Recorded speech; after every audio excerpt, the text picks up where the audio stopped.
La enciclopedia y hay una regla que no está mal: separar el legislativo, el ejecutivo y el judicial. Y pensaba yo que en mi tierra de alguna forma la antigua norma se quebrantó.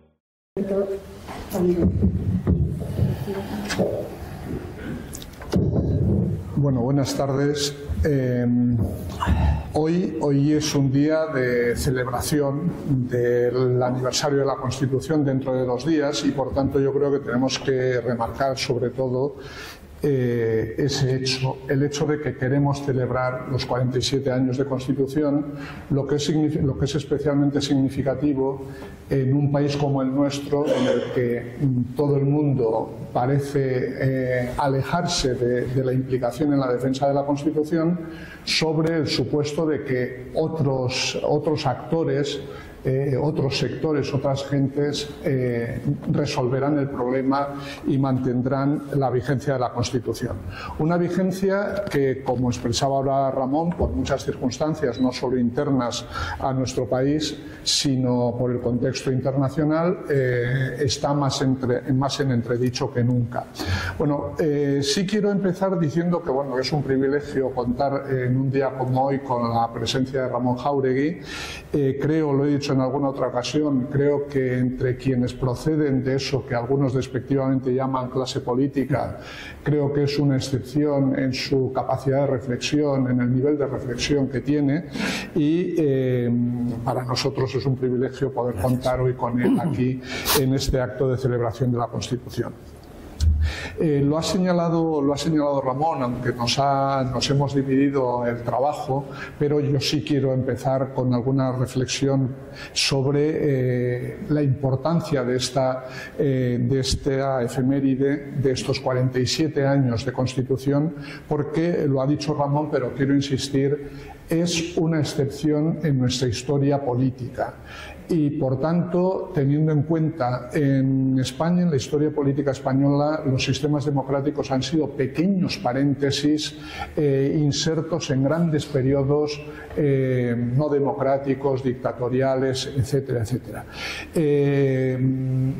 Nunca habíamos podido pensar que casi 50 años, vamos a hacer medio siglo muy pronto, esperemos que podamos celebrarlo, de vigencia de la Constitución, y creo que por tanto es motivo suficiente para insistir en esa celebración, sobre todo insistiendo en que no es nada que esté seguro y asegurado para el futuro y por tanto tenemos que insistir en ello. Bueno, planteando sobre esas bases, yo creo que hay que afirmar, y comparto plenamente la exposición que ha hecho Ramón, yo creo que hay que reafirmar en este momento una vez más que los fundamentos sobre los que se construyó la Constitución hace 47 años son plenamente válidos, porque por primera vez en nuestra historia tenemos no solo una Constitución plenamente democrática, sino que ha coincidido en un periodo histórico en el que, con una Constitución plenamente homologable a las de las constituciones de los países democráticos más sólidos de Europa y de fuera de Europa,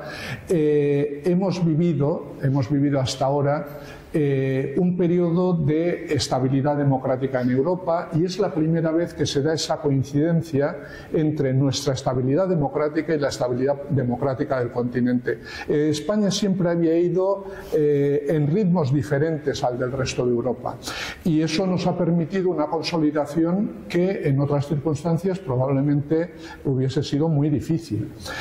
Sobre esas bases, por tanto, yo voy a hacer una pequeña intervención sobre la necesidad de la reforma constitucional, pero insistiendo en que esa reforma debe ser una revitalización de los fundamentos de la Constitución vigente y no poner patas arriba ese sistema e ir a un nuevo sistema constitucional. Como ha dicho Ramón, fuera de estos 4 o 5 pilares no hay sistema democrático viable ni sistema democrático saludable.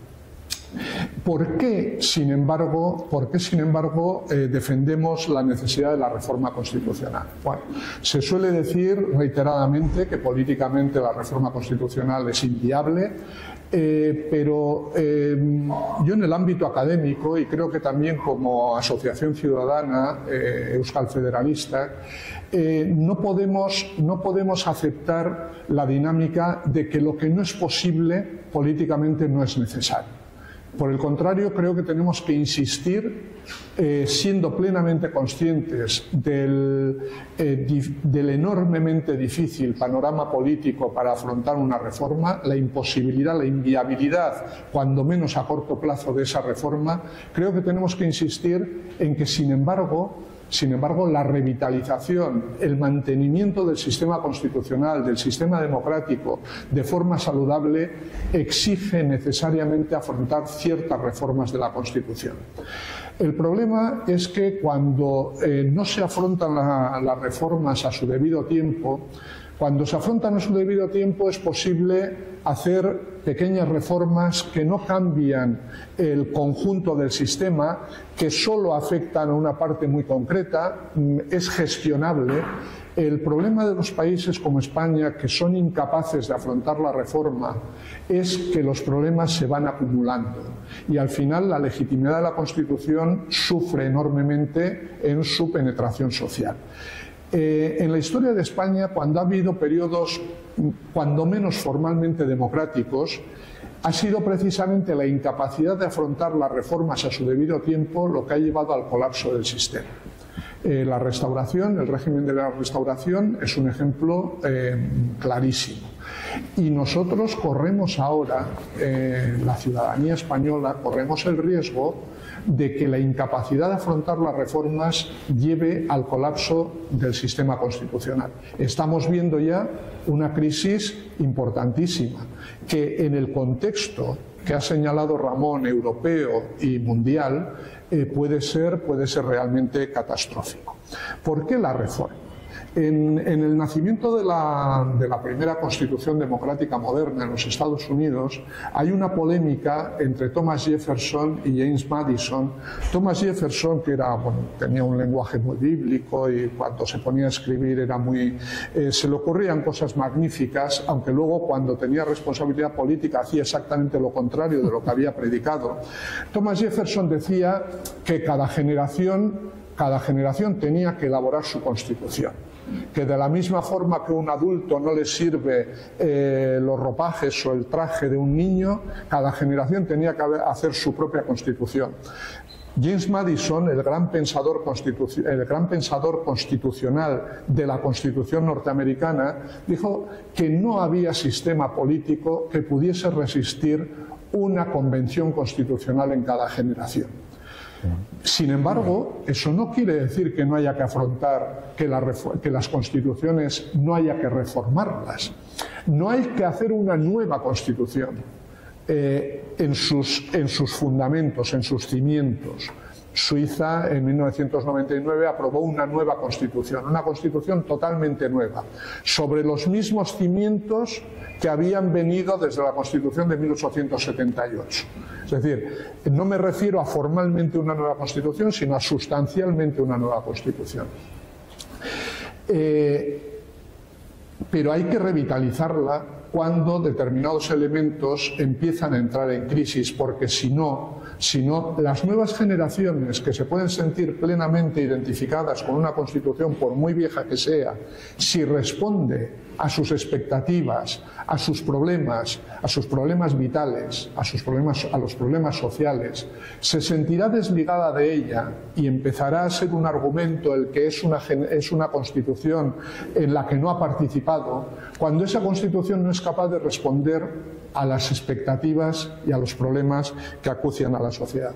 Hace 15 años más o menos, Pedro Cruz Villalón, para mí el más prestigioso constitucionalista español vivo, escribió diciendo que hablar de la reforma de la Constitución, de la que muchos constitucionalistas en el ámbito académico llevábamos ya hablando otros 15 años cuando menos, o al menos 10 más, decía que hablar ya hace 15 años de la posibilidad de reforma de la Constitución era un ejercicio de nostalgia. Yo suelo apostillar diciendo que a estas alturas, 15 años más tarde, es ya un puro ejercicio de melancolía, pero sin embargo creo que tenemos que seguir hablando de la reforma de la Constitución. El problema es que, como decía, si se han acumulado demasiados problemas, no es viable afrontar una reforma de la Constitución que entre en casi todo lo que se plantea. Muchas veces, y ayer leía precisamente una noticia de un nuevo planteamiento de que había que reformar no sé qué cosa en la Constitución en relación con el fiscal general del Estado, la inmensa mayoría de las cuestiones que se plantean sobre hipotéticas reformas de la Constitución, salvo aquellas que pretenden, a las que se refería Ramón, cambiar el régimen del 78 y instaurar un nuevo régimen, no sé qué condiciones democráticas tendría ese régimen, integradoras de la mayoría de la sociedad española, la mayoría de esas reformas que se han planteado no son un problema de la Constitución. No es un problema de la regulación constitucional vigente, es un problema de la forma en que, especialmente en los últimos años, los partidos políticos mayoritarios están aplicando, están ejerciendo su cultura constitucional.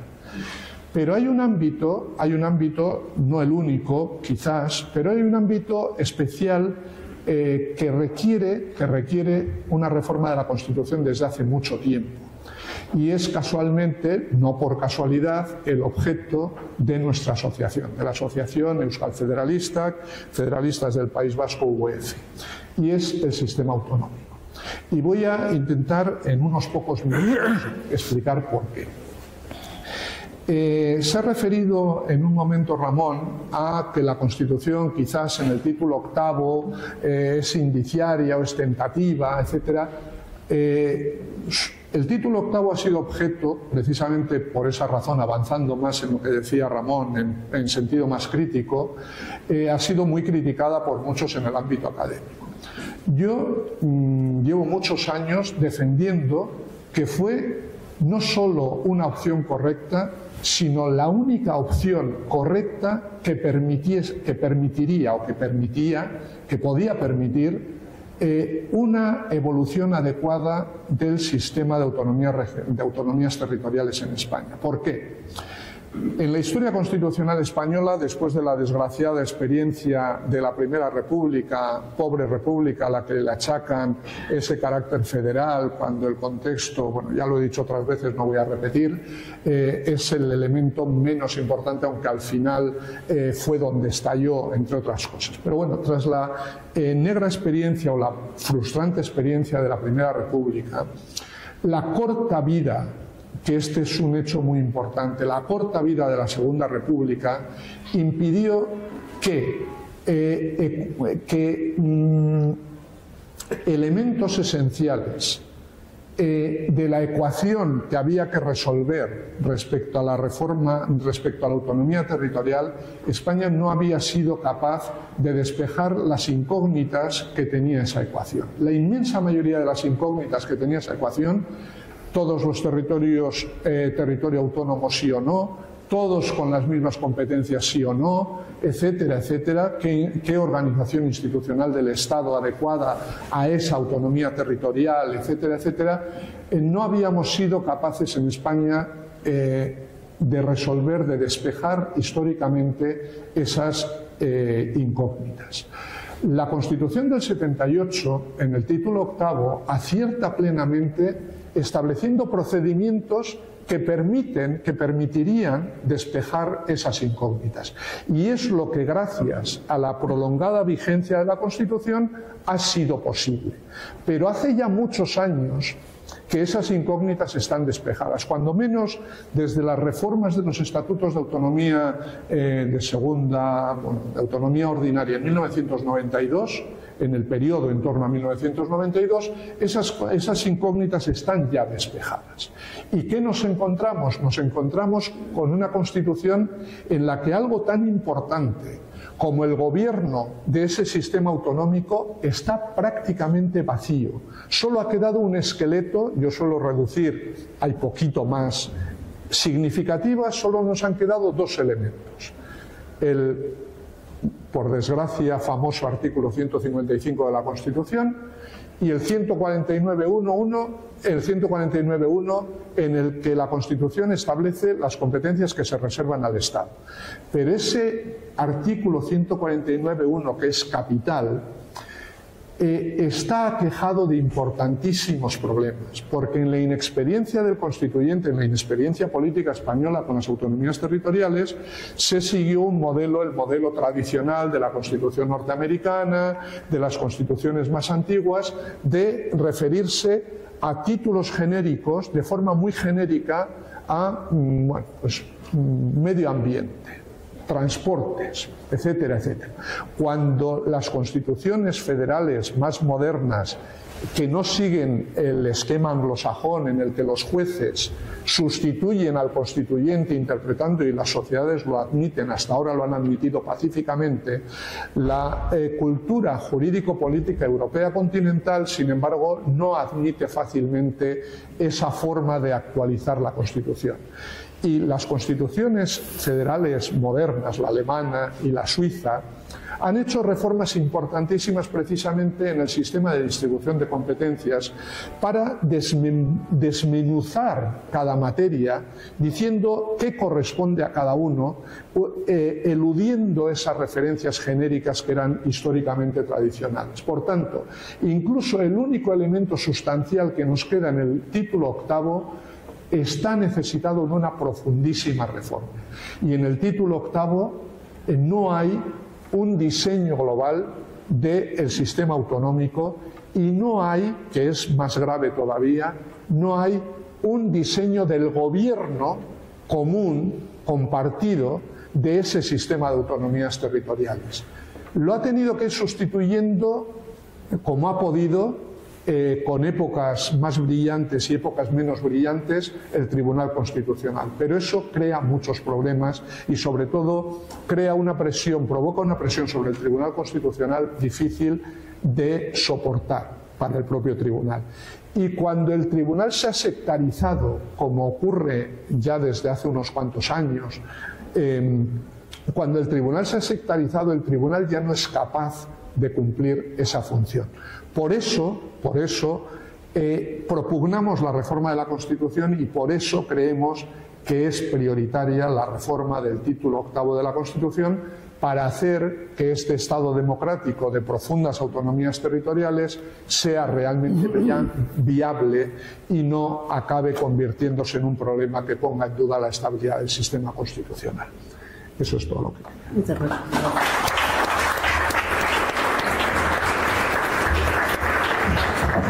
Mirando la enciclopedia y hallé una regla que no está mal: separar el legislativo, el ejecutivo y el judicial. Y pensaba yo que en mi tierra de alguna forma la antigua norma se quebrantó, y el segundo acallo al primero, amarro al tercero y al cuarto.